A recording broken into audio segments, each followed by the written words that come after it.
The third cost of being a disciple is the self.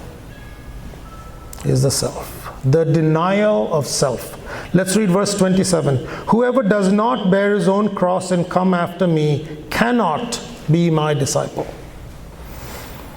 What does it mean to carry your own cross? In this day and age, we refer to it as anything that bothers us. We are carrying our own cross. If my taxes went up by 2%, oh, that's my cross I'm going to bear.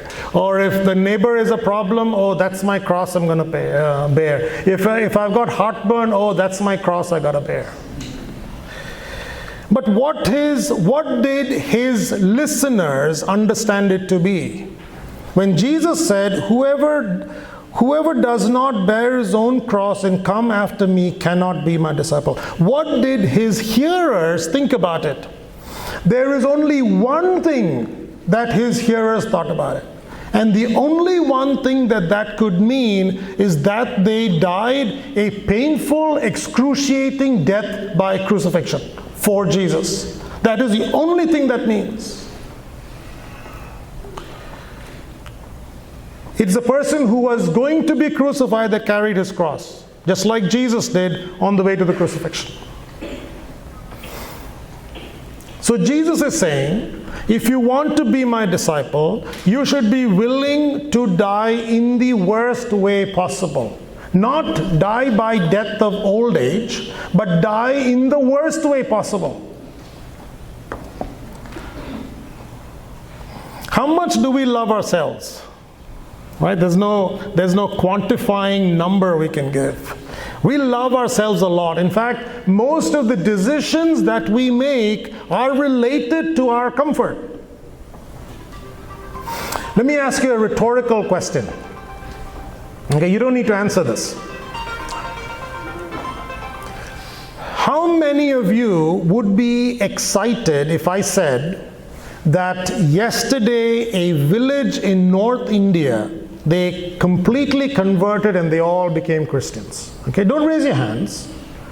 Okay, how many of you would be excited if I said that yesterday a village in North India who were Hindus before, now the entire village converted and became Christians? Most of us would be happy. Let me ask you another question.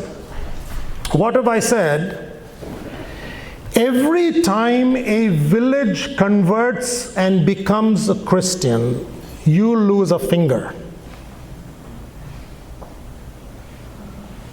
Okay. How many villages do you want to see coming to Jesus?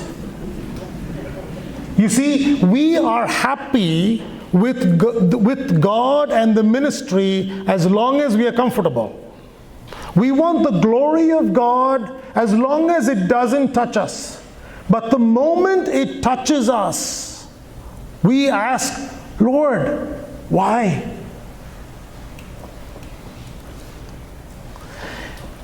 Many times our love for ourselves is way more than our love for God. And Jesus is clear. If our love for Him is not more than our love for ourselves, we cannot be His disciple.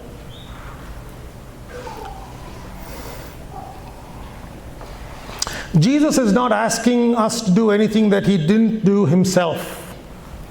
He gave up everything to be our master, and He expects nothing less. He gave up His relationships. He gave up His possessions, and He gave up Himself, and He expects nothing less from us.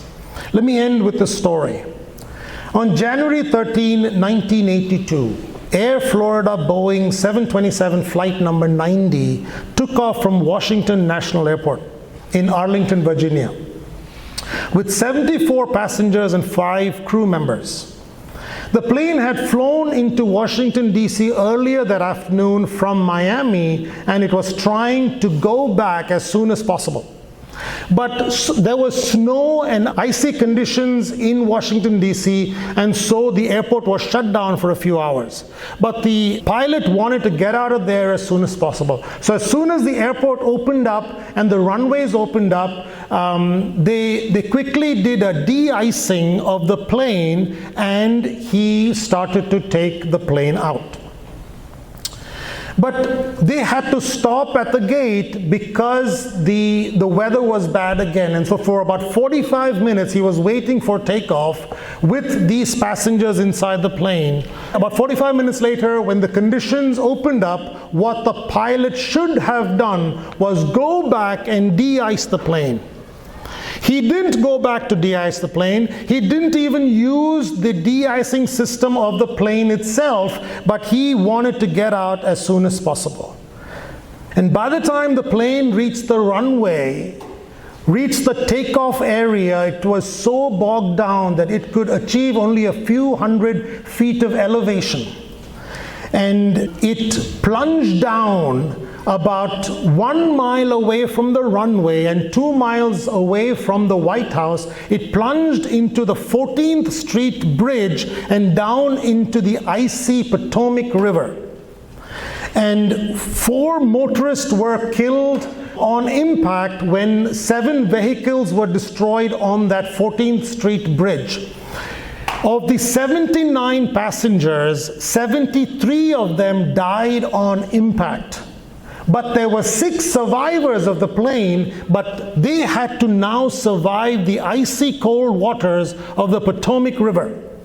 And as they were trying to struggle to stay alive, the people on the bridge were standing there. They could do nothing. They were literally watching these people die in front of their eyes. There was a terrible traffic in Washington that day that made it difficult for the rescue helicopters to come. But finally, the horrified silence of that moment was broken by the helicopters that came and hovered over the water. And in a risky move, they tried to rescue these 6 people that were dying of hypothermia and drowning in the icy waters.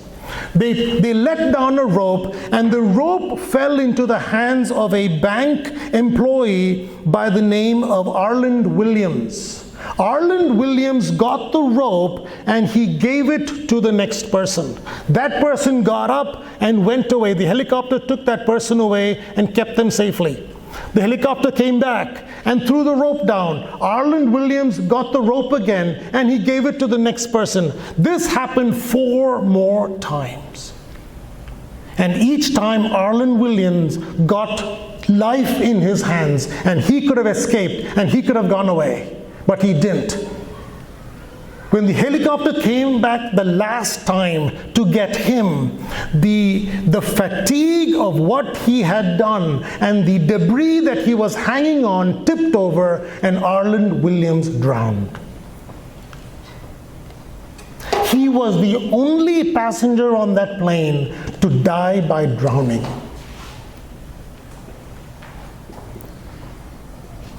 Ladies and gentlemen, Jesus gave everything 2,000 years ago, his relationships, his possessions, and his life to save you and me.